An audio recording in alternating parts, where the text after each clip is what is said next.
posting order said 2 weeks at Keth Summit Lodge, routine security detail perimeter watch, no combat anticipated. My sergeant stamped the form without looking up and told me to pack for cold. He wasn't wrong about the cold. Keth sits on a mountain shelf above the Vel-Keth corridor, 3,000 meters up, edged between a granite ridge and a drop that would kill a man three times over on the way down. The lodge itself is old, older than the Accord, older than most of the houses that were going to attend this summit, built from stone the colour of iron and roofed with slate that groaned under snow, loads in the night. The Accord had chosen it for neutrality, which I understood to mean that nobody wanted to host this particular gathering, and the mountain pass was nobody's territory and therefore nobody's problem to be embarrassed by. I arrived on a Tuesday. The delegations began arriving Wednesday. I had 24 hours to learn the building, the corridors, the stairwells, the service entrance, the 3 formal reception rooms, the lodge's single large dining hall, the smaller annex room where the working sessions would be held. I walked every corridor twice, marked the exits, identified the load-bearing walls out of habit, and located the kitchen, because in my experience, the kitchen is where you learn who actually runs any building. The kitchen staff at Keth were 3 humans and 1 Vel-Heth woman named Orath, who had been cooking at the lodge for 11 years and who knew the building better than the stone itself. She showed me where the pipes froze in hard cold, which windows were loose in the east corridor, which staircase had a step that would let go someday soon if they didn't replace it. I thanked her and meant it. She gave me a cup of something that tasted like pine resin and reminded me of home in the way that pine resin always reminded me of home. The border posts in the Northern Territory where I had spent my first 3 years, where the lodge fires burned green wood and the smoke came out smelling of sap. I had not been north in a long time. The cup made it feel closer than it was. By Thursday morning the delegations were in House Vel-Tharas, the largest contingent, 9 delegates plus attaché, occupying most of the West Wing. House Orath Ken, 4 delegates, efficient and quiet, already in the annex reviewing documents before breakfast. The Accord Registry's own observers, 2 of them, neutral by mandate, seated in the hall with identical careful expressions.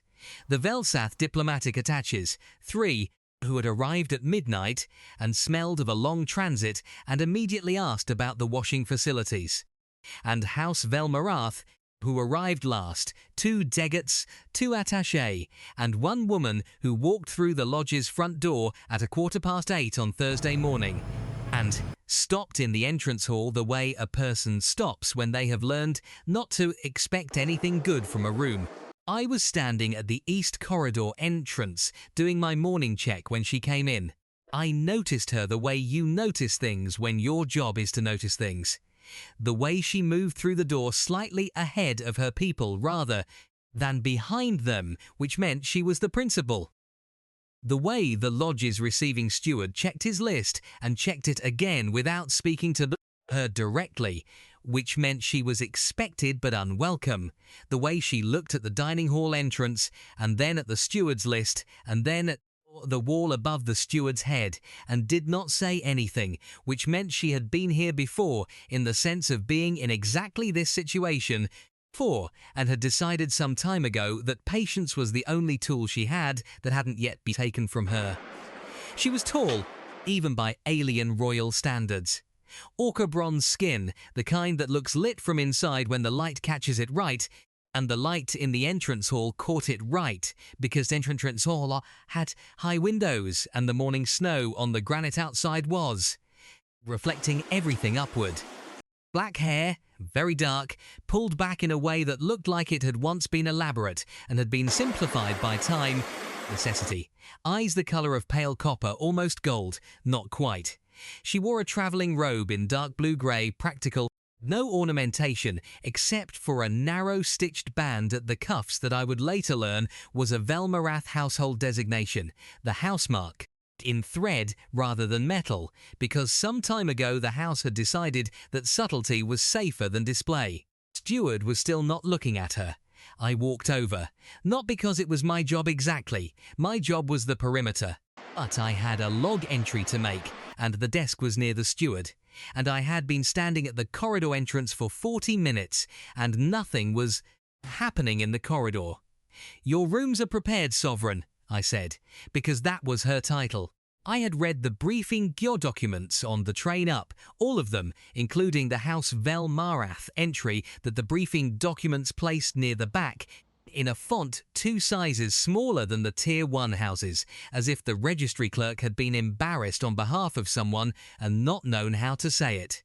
The entry was clear: House Velmarath, Sovereign Holder, 1 Registered Queen. That was her title, Sovereign, or informal address. Sovereign Velmarath. I had no reason to use anything else. She looked at me, not startled exactly, but the way a person looks when they have prepared for a number of outcomes, and this one wasn't among them. "The East Corridor," I said. "3rd and 4th rooms. I walked it this morning. The rooms are good. The East rooms get the mountain light in the afternoon."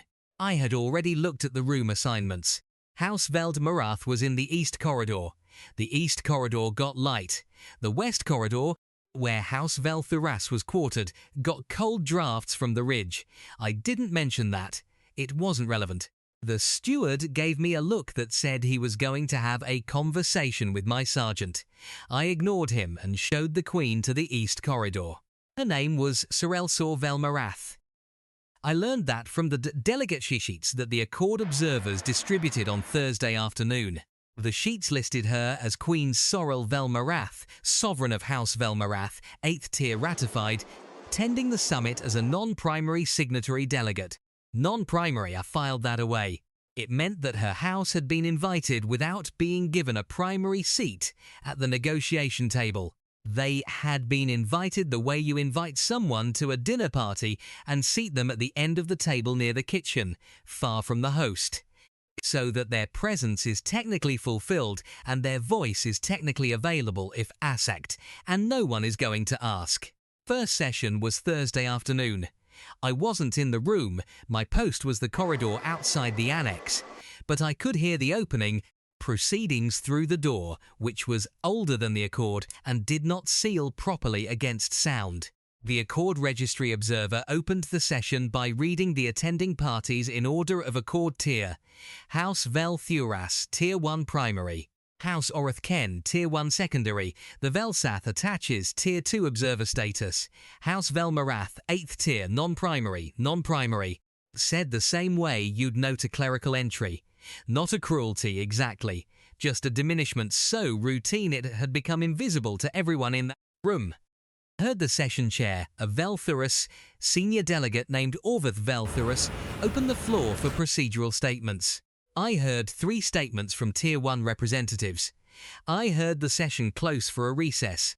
I heard the doors open and watched the delegates file out into the corridor, and I watched Queen Sorel Velmarath walk out last, her hands folded at her sides, her expression the particular kind of composed that is not the same as unbothered. I was holding the door. She stopped when she passed me, just for a moment. I wasn't sure why until she spoke. "You said my title correctly," she said. Her voice was lower than I expected, and careful, the way a person speaks when they have learned that careful is safer than any other register. This morning, in the entrance hall. "It's your title," I said. She looked at me for a moment, pale copper eyes very steady, then she walked on. Wrote her name in my duty log that evening. Q Sorel Velmarath, arrival 0815 East Corridor, Sovereign Velmarath. All clear. I logged it correctly, because logging things incorrectly is the job, and because if you start fudging the small entries, you end up with a record full of convenient omissions, and a record full of convenient omissions is a record that tells you nothing when you need it most. The second day was harder. The sessions ran long, and the corridor was cold. Ice, and the step that Orath the kitchen woman had warned me about turned out to be the 3rd step from the landing on the east staircase, and I marked it for repair in the maintenance log, and nobody came to fix it. I spent most of the morning outside the annex door and most of the afternoon making a circuits of the perimeter while the mountain wind came down from the ridge and found every gap in my jacket. I had worked cold postings before. The Northern Territory had given me that. The particular skill of staying useful in weather that wanted you to be still and cold and focused on nothing beyond keeping warm. You learn in cold country to keep moving at the pace that generates heat without burning it, and to find the small reliefs. A wall that blocks wind, a corridor that collects ambient warmth from the rooms on either side, a cup from the kitchen that stays warm in your hands for longer than it has any right to. The kitchen cup at Keth Saral was the same weight as the cup from the Northern Territory, and Orith seemed to understand, without being asked, that the job was cold and the cup should be full. It was at the midday break that I saw the seating issue clearly.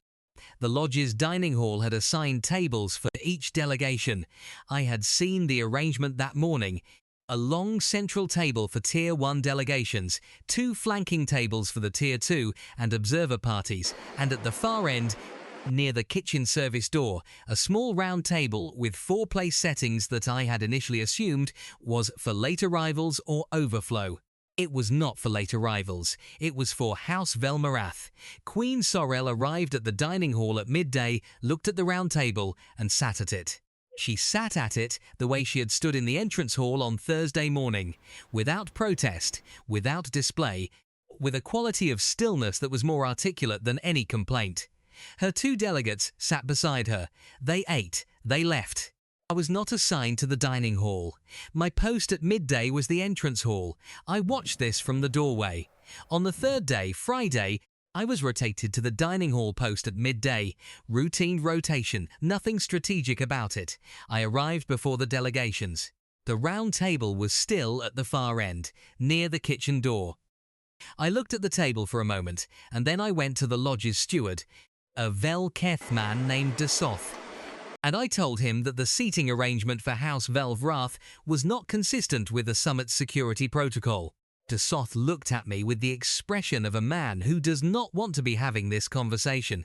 I explained patiently that my duty log required me to account for the location of all sovereign status attendees during meal periods, and that to sovereign status attendee placed at a service table near an unsecured kitchen entrance represented a documentation inconsistency that I'm going to have to note in my log. I said this with the particular tone that I had learned from 12 years border security, which is the tone that says, I am not asking you to do anything, I am informing you of a procedural fact, and the procedural fact will exist in the record regardless of what you decide. Desoth was a man who understood records. He had been a steward at Accord Functions for most of his career. He understood that a documentation inconsistency cited in a security log attached to a summit record was the kind of thing that looked worse than it was, and also sometimes exactly as bad as it looked, and it was difficult to know which until after the compliance review. Desoth moved the round table. He didn't move it to the central table. He moved it to the end of one of the flanking tables where it sat not quite adjacent to the Tier 2 positions, which was not ideal but was substantially better than the kitchen door. He looked at me with the expression of a man who has won a small battle and not sure what war he has entered. I thanked him and returned to my post. Queen Sorel arrived at midday, looked at the new table position, sat down. She did not look at me. I was not doing this to be looked at. I logged the change in my maintenance and positioning notes under the heading Summit Seating Compliance Review because that was the heading that made the most sense in the format I had. The afternoon session was when the Veltharas advisor intervened. His name was Seth Veltharas, not the senior delegate, an advisor, the kind of person who has been an advisor long enough to mistake the role for something with independent authority. He found me at my corridor post near the end of the afternoon session and told me the particular smoothness of someone who expects no resistance, that the House Guard's movement of the dining arrangement had been noted by the senior delegation and was not appropriate, and that he would be speaking to the summit's security coordinator about reassigning my post. I said, "The duty log entry stands." He blinked. "I'm sorry, the entry in my duty log for the midday seating arrangement," I said. "It stands." I noted a security inconsistency. The steward corrected it. The record is accurate. If you'd like to review the log, you're welcome to submit a formal request through the summit's administrative coordinator. He had not expected that. Advisors of his kind rarely expected the reference to the administrative coordinator because the administrative coordinator required a formal submission, and formal submissions created their own records, and records were not what he wanted. He left. I stayed at my post. That evening, I sat in the East Corridor Service alcove, which was warm and had a window that looked out at the mountain, and I wrote my log entries for the day. I wrote them carefully, the way I always write log entries: the facts, the times, the names, the titles. Sovereign Velmarath, every entry, because that was accurate, and accurate was the job. I thought about what Orath, the kitchen woman, had said on my first day, about the pipes that froze and the step that was going to give way. She had said these things not as complaints but as information, as the kind of facts that a person shares because someone needs to know them. And the question is whether anyone is going to bother writing them down. I had written them down. The step still hadn't been fixed, but the entry existed. A record, if it is kept accurately and consistently, has a weight that a single argument does not. A single argument can be dismissed or shouted down or simply not heard through a door that doesn't properly. A record accumulates. A record is there in the morning the same as it was the evening before. A record, kept daily, begins to be the kind of thing that people cite rather than challenge, because it is easier to cite than to contradict. I did not have any particular theory about this. It was just how I had found things to work. In 12 years on the border, on Saturday, the third full day, I was posted at the annex door during the morning session. The session chair, Orvat Veltharas, opened the floor twice before the midday break. He recognized House Veltharas and House Orath Ken and the Velsath observers. He did not recognize House Velmarath. Through the poorly fitting door, I heard Queen Sorel's delegate attempt to raise a procedural question and heard the chair smoothly redirect to the next item on the agenda. I heard it happen clearly. I noted it in my log. 094. Procedural recognition request, House Velmarath, not acknowledged by session chair. After the morning session, Queen Sorel came out of the annex last, as she always did. The other delegations had the kind of easy exit of people who belong somewhere and know it. Small conversations in the corridor, the particular looseness of people who are comfortable in a place. Sorel's delegates filed out and stood slightly apart as they always did. She came out last and I was holding the door. She stopped. "Log my title in your entries," she said. It was not a question exactly. "I log everyone's titles," I said. "Correctly," she said. "That's the job," I said. She looked at me for a moment. She had a quality of attention that I had not encountered often, not the kind that was evaluating you for threat or for utility, but the kind that was simply trying to understand something. The way a person looks at a thing they expected to behave one way and it is behaving differently, and they are genuinely trying to work out what the difference is. Most people stop noticing whether they have it right after the first error goes uncorrected, she said. "I have a log," I said. She almost smiled. Not quite. Something at the corner of her expression that was the preparation for a smile, and then the decision to hold it back. And the holding back was not dismissal, but a kind of care. The way you handle something you're not yet sure you can afford to let matter. She went to the dining hall. I went to my post. The pattern of the days had established itself by Saturday. Patterns are useful things on a long posting. Morning, corridor check, annex door during session. Midday, dining hall rotation. Afternoon, perimeter. Evening, log entries in the service alcove, the window, the mountain. It was not an exciting posting. I have had exciting postings. They are not better than quiet ones. They are louder and faster, and they leave you with a specific kind of tiredness that the quiet ones don't. The kind where your hands are steadier in action than in rest, which is the body's honest account of what sustained alertness costs. The summit's internal friction had its own pattern too. House Veltharas occupied the summit the way a Tier 1 house occupies any space it is in. the particular ease of people who have never been asked to justify their presence and cannot fully imagine why anyone would need to. Orveth Velthoras was not a cruel man. He was simply a man for whom the world was arranged in a way that had always been comfortable. Comfort does not spend much time examining itself. The advisor, Seth, is a different kind of problem. He was the kind who maintained the structure actively, understood that hierarchy is not self-sustaining but requires maintenance, and who had appointed himself to the maintenance function. There is always one like him at any formal gathering of this kind. He was not the first I had seen, and he would not be the last. Queen Sorel had her own way of moving through the days. Composed, as I said, quiet, she ate her meals, attended her sessions, spoke when spoken to, and not often otherwise, and she watched. She was a very careful observer. I noticed it in the way she tracked the room, not scanning for threat the way a trained person does, but attending to information the way a person does, when they have learned that most of the important things are communicated without being said, and that the only way to receive them is to pay attention. She would have been good on the border, I thought. Best border work is not action but reading. Reading the pass, reading the weather, reading the small signs that tell you something is about to change, before the change is visible to anyone who isn't looking. On Saturday, I was rotated back to the annex door for the afternoon session, and the session went longer than the morning. Through the door I could hear the Velthoras delegation working through a secondary clause of the second article that seemed, from the outside, be a question about implementation timelines but was, from context and tone, a question about which house would have preferential scheduling access to the Accord's joint administration offices. This is what summits are. Not the large questions, but the small concrete ones that determine who actually holds what, in practice after the ceremony is complete. The large questions had been settled at other tables, in other rooms, long before anyone travelled to Keth Saral.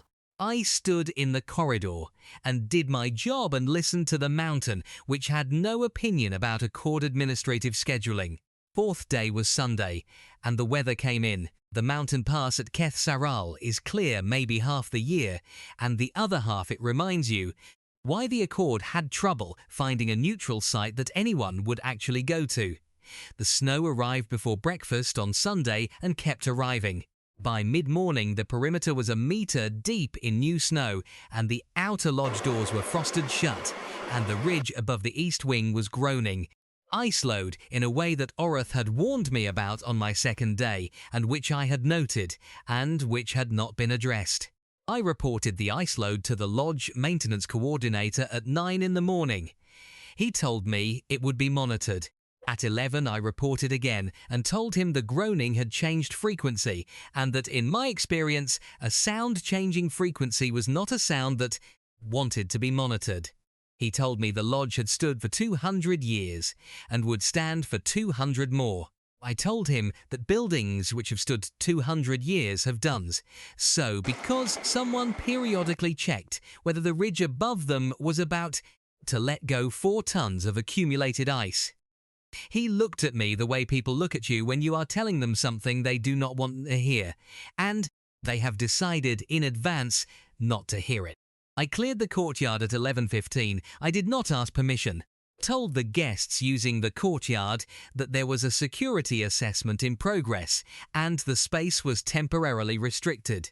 Orveth Velthoras's senior attaché objected, and I told him the security log would reflect his objection and would also reflect that I had exercised standard emergency protocol under my own authority, and that the compliance review would sort out the question of whether that authority was appropriate. He stared at me and then went inside. At 11:20 I cleared the east corridor for the same reason. The east corridor was directly below the east wing roofline, which was directly below the ridge. I told the residents the corridor was temporarily restricted. Most of them were in session. The ones who weren't went to the main hall without much argument. At 11:30, the east wing roof shed about 4 tons of accumulated ice in a single release.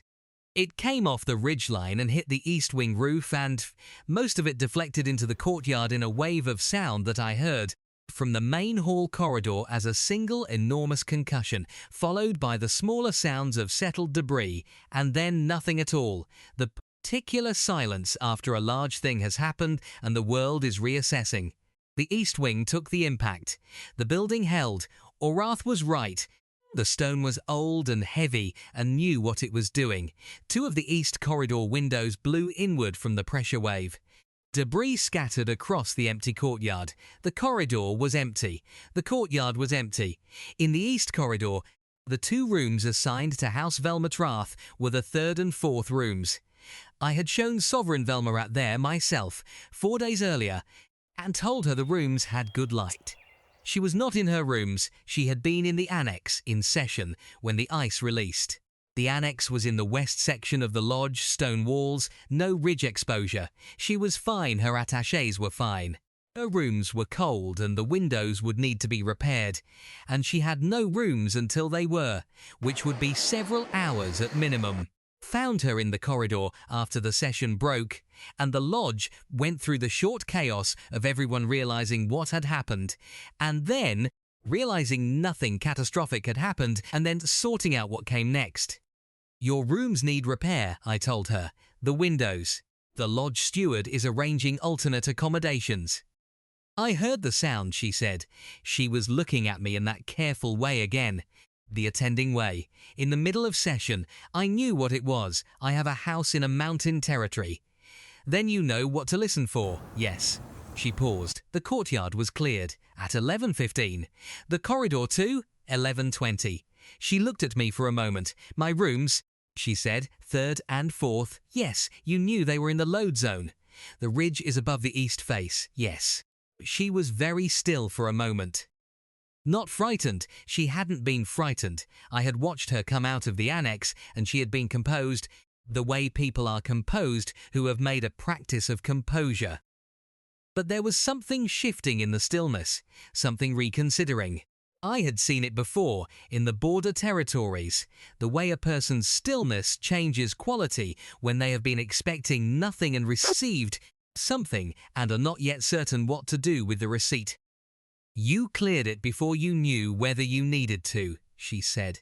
I cleared it because I thought I might need to, I said. Turning out to be right doesn't change the reason. She was quiet.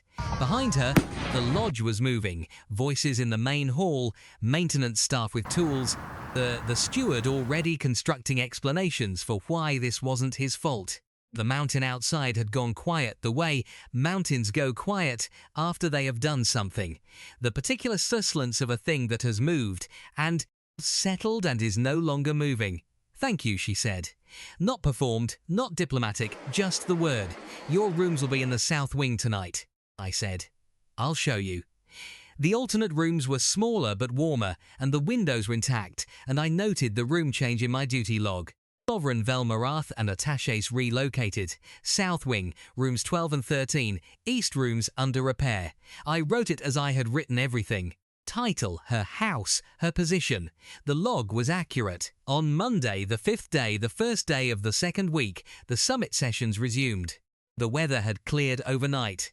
The way mountain weather clears, completely, as if it had never happened. The sky bright and cold and indifferent. The east corridor windows were boarded pending glass, which would not arrive before the summit ended. The morning session went for 3 hours. I stood in the corridor. I heard through the door the session chair open the floor for discussion on the third article of the revised accord framework. I heard House Vel Thoras speak. House Orath Ken spoke. The Velsath observers offered a clarifying question that took 12 minutes to answer.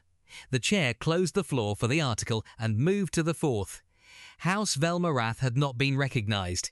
At the midday break, I went to the lodge's administrative coordinator, a Vel Keth woman named Sorath Vel, who had the look of someone who had seen several summits and had opinions about all of them.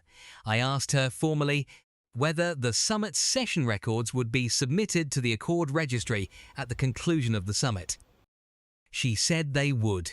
I asked, that the session records would include the duty security logs as supporting documentation.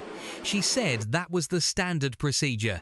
I asked whether she was aware that the duty logs included a comprehensive record of all sovereign status attendees and their formal titles, covering all sessions and all lodge activities from the start of the summit. She looked at me with the expression of someone doing arithmetic in their head. All entries are standard format, I said. Accurate, dated. Formal title throughout. Sovereign Vel Marath, House Vel Marath, correctly designated in every entry. Sorath Vel was quiet for a moment. She was doing the arithmetic. The summit session records and the duty logs will be reviewed together when they're submitted, I said. That's the standard procedure. Yes, she said carefully. I wanted to confirm that, I said, and returned to my post. I understood what I had done. If the session record showed House Velmarath going unrecognized and the duty logs, stamped, dated, chain of custody documented, showed a concurrent record in which Sovereign Velmarath was consistently designated correctly and treated as a sovereign status attendee, the inconsistencies between those two documents would be the kind of thing that the Accord Registry's Compliance Office have to reconcile. The Accord Registry's Compliance Office did not enjoy having inconsistencies to reconcile. They enjoyed clean submissions. An inconsistency between a session record and a co-filed security log sustained across 9 days of summit activity was not a small inconsistency.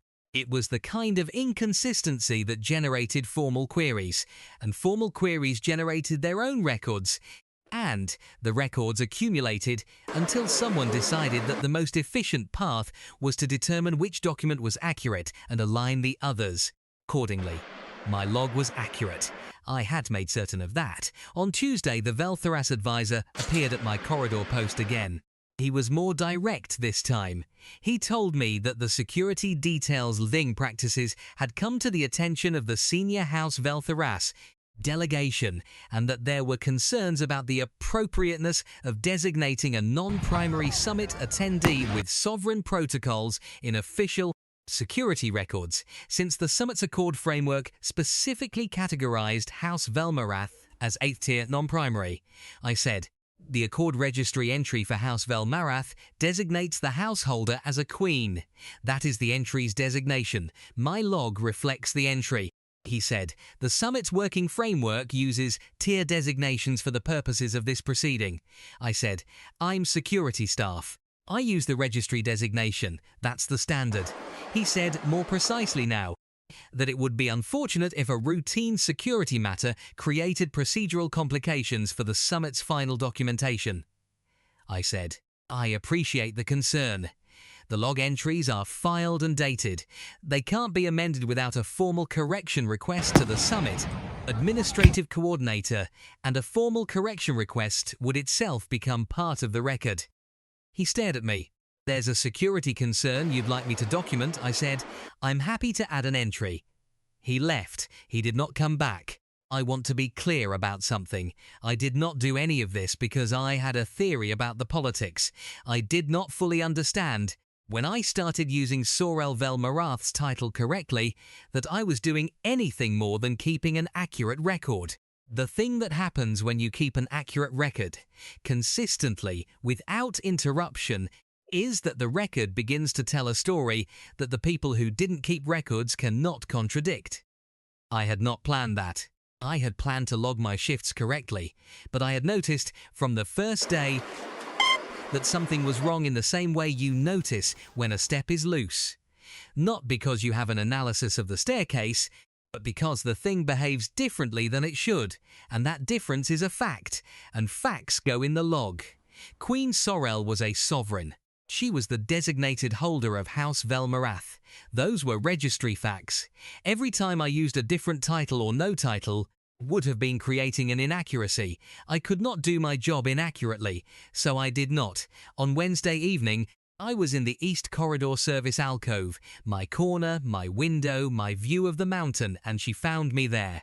I don't know if she was looking for me or if it was chance. She stood in the corridor outside the alcove for a moment before she spoke. I have been told, she said, that you've created a documentation problem for the summit. I've kept an accurate log, I said. She looked at me for a moment with the particular look I had come to know. The attending look, the one that was trying to understand something. She came into the alcove, which was small, and stood at the window and looked at the mountain, which was white and very large and very quiet in the evening dark. My house, she said after a while, 8th tier. Been 8th tier for 6 years. Before that tier 4, she paused. The reclassification was contested. It is still contested formally in the Registry's Appeals Division. It has been contested for 5 years. I know, I said. The briefing documents mentioned it. It was a footnote. Footnote, she said. Not with bitterness. Just the flat acknowledgement of something accurately described. The footnote noted the appeal was pending, I said. A pending appeal means the classification is not final. She turned and looked at me. Most people read 8th tier and stop reading. I read the footnote, I said. She was quiet. The mountain was quiet. The lodge around us was settling into its evening sounds, voices from the main hall, the kitchen beginning dinner preparations, Orith's particular cadence of efficiency coming through the service corridor from 2 turns away. Why? She said, not aggressively. The genuine question, the same one she had been working toward since the entrance hall on the first morning. I thought about how to answer that. I had been asked versions of it before, at border postings, at diplomatic stations. Why do you bother? Which was usually the question people asked, when they meant why do you bother for someone who can't repay you or protect you or benefit you in any they can see. And my answer was always the same, more or less, because the answer was not complicated. The log entry has to be accurate, I said. If the entry says 8th tier non-primary attendee and you're a queen, the entry is wrong. A wrong entry is a gap in the record. Gap in the record is where problems start later, when you can't go back and fix it. She waited. I think she knew there was more. And because you're a queen, I said. That's not in the briefing document. That's just what I observed. You walked through that door Thursday morning and you'd been dealing with this long enough to have a system for it. And your system was patience and composure, and that's a sovereign system, not a guest's. A guest learns not to make a scene. A sovereign learns that scenes are expensive and patience is cheaper, and in the long run the record will tell the truth if someone bothers to keep it. She looked at me for a long time, the attending look very steady, pale copper eyes in the evening light, doing everything that her composed expression was not doing. I have been at 17 summits in 6 years, she said, since the reclassification. 17 summits, I said. At 16 of them, the security staff used my delegated title. 8th tier attendee, guest. She paused. You are the first in 6 years to use the registry designation. I didn't know what to say to that. I said, that's a documentation problem. Something happened in her expression then. Not the almost smile I had seen before, but the thing that was underneath the almost smile, the thing she had been holding back for what I now understood, was 6 years of summits and footnotes and the round table near the kitchen door. It was not a large thing. It was very quiet. But it was the difference between a person who has made their peace with being invisible and a person who has just discovered that someone saw them. Yes, she said after a moment, it is. We stood there for a while looking at the mountain. It was a clear night by then, the snow from Sunday already compressed and hardened, and the stars above the ridge were the kind of stars that only exist at 3,000 meters. Very bright and very cold and entirely indifferent to what happens in the buildings below them. She asked me, after a while, where I had come from. Told her the Northern Territory and she knew it. Her house had a supply route through the Northern Corridor, she said, and had used the same border posts where I had served my first years.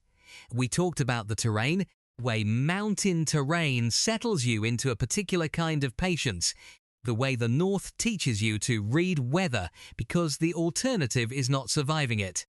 She talked about her mountain territory, the way people talk about a place they are responsible for, not as possession but as obligation, The specific weight of knowing that the people in the valley below the pass are relying on the person at the top of it to keep the road open.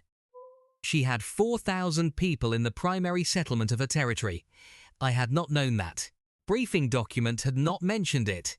It mentioned the house rank, the appeal, the file number, not the people. She mentioned them the way you mention a thing that is the point of other things.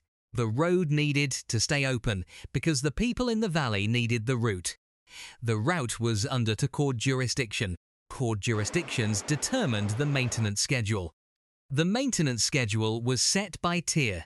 8th tier received minimum maintenance priority. Minimum maintenance priority meant the road was impassable for 3 months every year when it did not need to be, because the tier designation was wrong, and the wrong designation meant the wrong allocation, and the wrong allocation meant 4,000 people were cut off for 3 months every year when they did not need to be. That was the third article. The one she had raised a point of clarification about in the session on Thursday. Not an abstract principle, the road. I understood then what 17 summits in 6 years meant. It was not ambition or prestige or political positioning. It was 4,000 people and a road. She had been coming to summits, correctly designated or not, recognized or not, for 6 years because there was a road that needed to be on the right maintenance schedule, and the only way to get it there was to be in the room where the maintenance schedules were set, which meant getting herself into those rooms on whatever basis she could. Patience and composure, I had said. A sovereign system. Yes. And the reason behind the system. The road and the people and the 3 months every year. I did not say any of that. It wasn't my place to reflect it back at her. She knew what she was doing and why. She had been doing it for 6 years. She did not need me to describe it. She was, I thought, very good at keeping roads open. She had been keeping this particular road open for 6 years with nothing but patience and composure, and the road had stayed closed anyway, and she had kept showing up at the pass. She left when the lodge bells rang the late hour. She paused at the alcove entrance and looked back once, and I think she was going to say something and decided against it. Whatever it was, she held it back with the same careful quality she held everything back. Not dismissal but conservation, the way a person husbands the things that matter. "Good night, Torvin Ash," she said. She had read my name patch at some point, or asked about it. "Night, Sovereign," I said. Thursday was the last full day of the summit. The final session was scheduled for Friday morning, the formal signing ceremony in the afternoon, and then departures. The Thursday morning session ran 2 hours. I stood in the corridor. Through the door, I heard the session chair open the floor for the final substantive article before the signing text. House Velthoras spoke for 11 minutes. House Orithken offered a procedural clarification.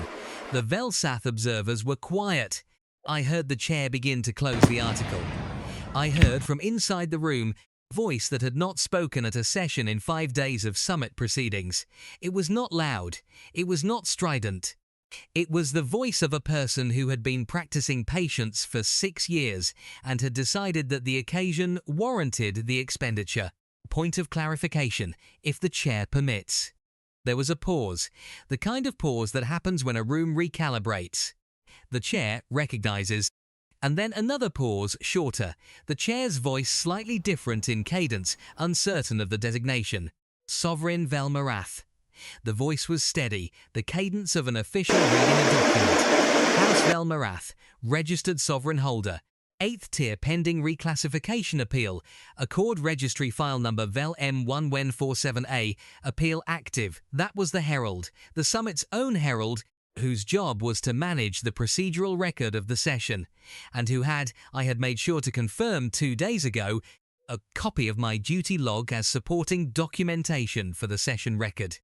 The herald had looked at my log.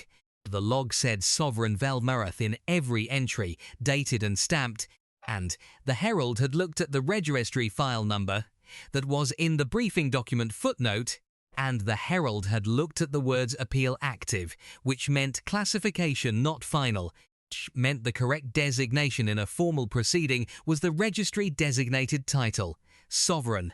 The room was very quiet. I could hear it through the door.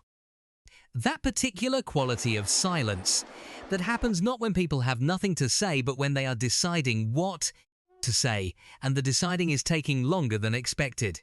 The chair recognizes Sovereign Velmarath, the session chair said. His voice had a quality I had not heard in it before. Not warmth exactly, but the careful flatness of a senior official who has just looked at a piece of documentation and understood the shape of the situation and decided prudence is the order of the day. Through the door, I heard Queen Sorel Velmarath speak into the session record. She spoke for 4 minutes. Her clarification was precise and substantive, and concerned the third article's implementation framework, and a practical concern that her house's border position gave her specific information about that the Tier 1 delegations did not have. She spoke as someone who had been preparing this for 7 summits, and had not been given the floor at any of them. She spoke without performance, without grievance, without any indicator that she was aware of having waited 6 years for a moment like this. She simply spoke because she had something to say, and for the first time in 6 years, someone had said her name correctly enough that the room had no choice but to listen. When she finished, the session chair thanked her and noted her concern for the record. House Oreth Ken immediately offered a secondary supporting comment. The chair had opened the door and the Oreth Ken delegate, who had the look of someone who had been waiting for the door to open, walked straight through it. Even the Velsath observers noted a corroborating data point. The session closed for the article. Through the door I heard the procedural notes being recorded. I heard the herald read back the record. Point of clarification raised and noted. Sovereign Velmarath, House Velmarath, the correct designation. In the official session record, I went back to my post and stood there for a while. Corridor was cold. The boarded windows at the east end let in a line of mountain air that had been letting in mountain air since Sunday and would keep doing so until the glass arrived. The loose step on the east staircase was still loose. Maintenance had marked it with a strip of yellow tape 2 days ago, which was not the same as fixing it, but was at least a designation. The signing ceremony on Friday was in the main hall. The Accord observers had arranged it with the careful formality that Accord observers bring to everything. The long table with the seating plan, the formal documents, the sign-in record, the positions marked out. The candles had been lit even though the hall had adequate daylight through the high windows, because Accord ceremonies required candles and the lodge staff had provided them in the tarnished holders that lived in the back of the hall's storage closet, brought out for occasions and returned between them. I was posted at the door. The delegations filed in. House Velthuras, Senior, taking the primary positions. House Oreth Ken, efficient and quiet as always. The Velsath attaches, 3 of them, in their proper Tier 2 positions, and House Velmarath. The seating plan had been revised. I did not know by whom, possibly the herald, possibly the administrative coordinator, possibly someone who had done the arithmetic and decided that the easiest path was the accurate one. House Velmarath was seated not at the flanking table but at the main table, at the end position, the position that the seating protocol designated for registered sovereign holders regardless of tier. Queen Sorel came in and looked at the table and found her position and sat down. She did not look at me. I was not holding the door to be looked at. I was holding the door because that was my post. She sat down and the signing ceremony proceeded. The formal record was read aloud by the herald. The attending parties listed in full with their designations. Primary parties, secondary parties, sovereign holders present. The herald read, Bran Velmarath, House Velmarath, Registered Sovereign, 8th Tier Reclassification Appeal Pending, Accord Registry File, Vel M147A. In the main hall, in the careful silence of a formal proceeding, the other delegates were very still. Orvath Velthuras, the senior delegate, looked at the document and then looked at the herald and then made the adjustment that senior officials make when they have been presented with an accurate record and have decided to be on the right side of it. He looked at the end of the table where Queen Sorel was seated and gave a brief, formal nod, the kind of nod that acknowledges a peer. House Ken Senior Delegate did the same, without the pause. The Velsath attaches, unisons, without any apparent consultation, turned their chairs a few degrees toward the end of the table. It was not a moment of theatre. It was not a revelation. It was much smaller than that. The particular small shifts of people who have received new information and have updated accordingly, the way a room recalibrates when it turns out the entry it had been reading as a footnote was actually load-bearing text. Queen Sorel Velmarath signed the accord document. The herald recorded her signature. Sovereign Sorel Velmarath, House Velmarath. Correct designation. For the first time in the formal accord record, her name and her title in the same entry, permanent and dated and filed. The ceremony concluded. The delegates stood, the particular standing of people who have done something official and are now waiting to be done with officiousness. Small conversations began. Orvith Velthurus, I noticed, moved toward the end of the table where Sorel's delegation was standing and spoke briefly with her primary delegate about the third article implementation. From what I could hear, the practical concern she had raised the day before. The Orith Ken delegate joined them a moment later. She was at the end of the table, speaking quietly with her attaché. I was at the door. She looked up once, across the room, and her pale copper eyes found me in the doorway. She held the look for a moment. Not a smile, exactly. But the thing beneath the smile, the thing I had seen in the alcove on Wednesday evening, the difference between a person who has made their peace with being invisible and a person who has been seen. The thing that had been held back for 6 years of footnotes and round tables near kitchen doors, and was now, just briefly, allowed to exist. Then she went back to her conversation. I went back to my post. The ceremony was concluded. The delegations would be departing through the afternoon, and my job was the door, and the door needed watching. My sergeant came to collect the duty logs on Saturday morning, before my transport departed. He flipped through them in the way that sergeants flip through logs. The look for format compliance, the check for gaps, the signature scan. He got about halfway through and paused. You log this Velmarath woman as a sovereign, he said. The summit designation was 8th tier non-primary. Registry designation is sovereign, I said. Appeal pending. I used the registry designation. He looked at me over the log. He was a good sergeant, which meant he had been doing this long enough to recognize the difference between a problem and a fact. The Accord Compliance Office is going to have questions, he said. The log is accurate, I said. The questions will answer themselves. He closed the log. He gave me the look that sergeants give when they have decided to let a thing stand because the alternative is more complicated. Get on the transport, Ash, he said. I got on the transport. The mountain was very large in the window as we descended.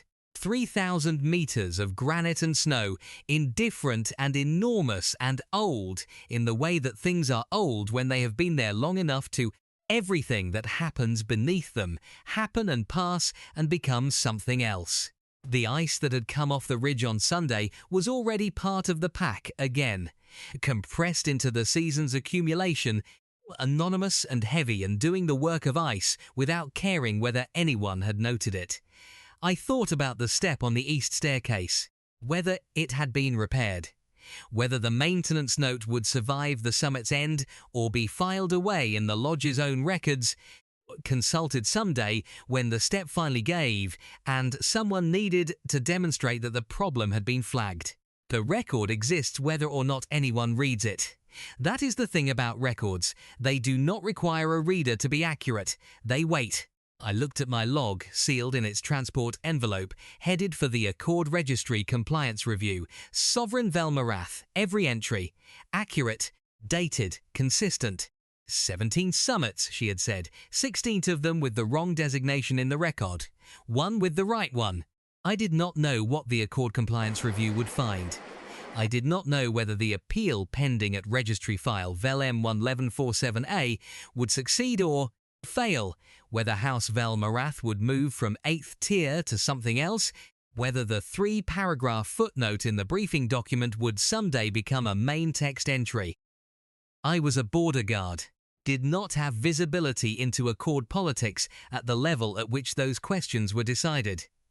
What I knew was that the record was accurate, that her name was in the signing document with her title, that the herald had said it aloud in the formal proceeding, that Orvath Velthuras had given a nod across the table to a sovereign at the end of it, which was a small thing and was also the kind of thing that a senior Tier 1 delegate does not undo, because undoing it requires explaining why you did it in the first place, and the explanation would go in a record somewhere.